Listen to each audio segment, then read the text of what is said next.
Hi, I'm Andrew Welker, Axiom design engineer, and today we're going to do a sort of preliminary introduction to where to place your subwoofer in a room. Now, subwoofer and the way that it behaves and interacts with a typical listening room is a very, very complex subject, and there's all kinds of tools and measurement systems and other things that will allow you to get very, very precise ideas of where you can place the subwoofer for the best response. But a lot of those techniques don't work well if you don't have a reasonably good starting point. And conventional wisdom says that you want to take your subwoofer and just slap it in the corner of the room.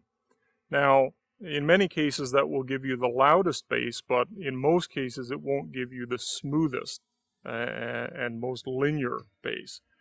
So it's a decent starting point, but don't assume that once you've put the subwoofer down and in place that it should stay there necessarily. If you're forced into a certain location, and in many homes the only place that you can put your subwoofer is close to the television set, which usually means that it's going to be behind either the left or right loudspeaker and probably in the corner, unless you've got an L-shaped layout. The corner placement is going to give you the biggest amount of what's called room gain, which is additional output because of the loading of the room boundaries, which we mean the walls and the floor. If you are limited in terms of your placement, you should always, even if you only have a couple of feet to play with in any direction, you should try pulling the subwoofer out from being right up against the corner, moving it to the left or right by a few feet as much as you can.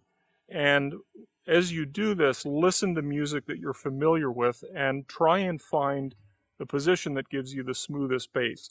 Even a couple of feet of pulling the subwoofer out from the corner can smooth out the bottom end significantly. Now, if you have two subwoofers in your setup, and again you're fairly limited, you're going to do exactly the same thing. I always like, when I have two subwoofers, is to actually set them up in terms of looking for the best placement separately, and then balance the levels and make the adjustments with both of them playing after you've found the good position that gives you the smoothest bass for each subwoofer individually.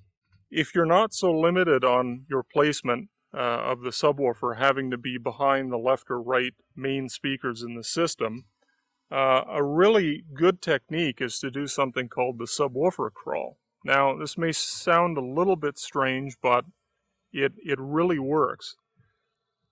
The Subwoofer Crawl is simply a matter of taking your listening seat, either moving it, or if you've got a large couch or something, placing the subwoofer as close as you can to the position where you're going to be sitting listening to the system.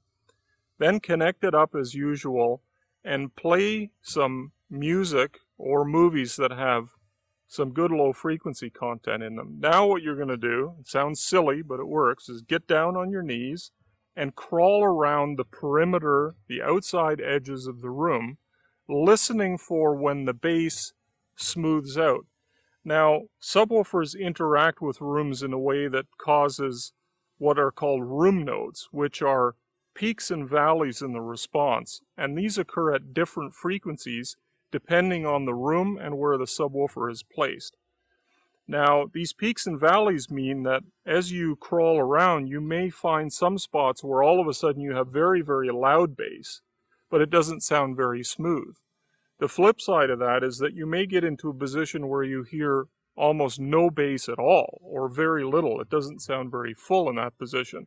And now, in that position, you're going to be in a room null, where the output of the subwoofer is actually canceling with the size and dimensions of the room.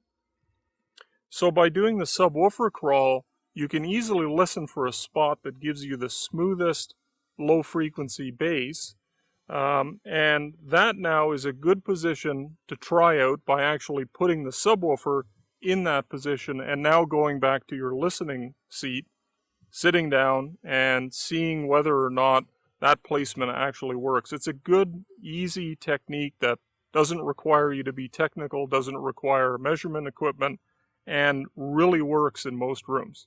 Thank you.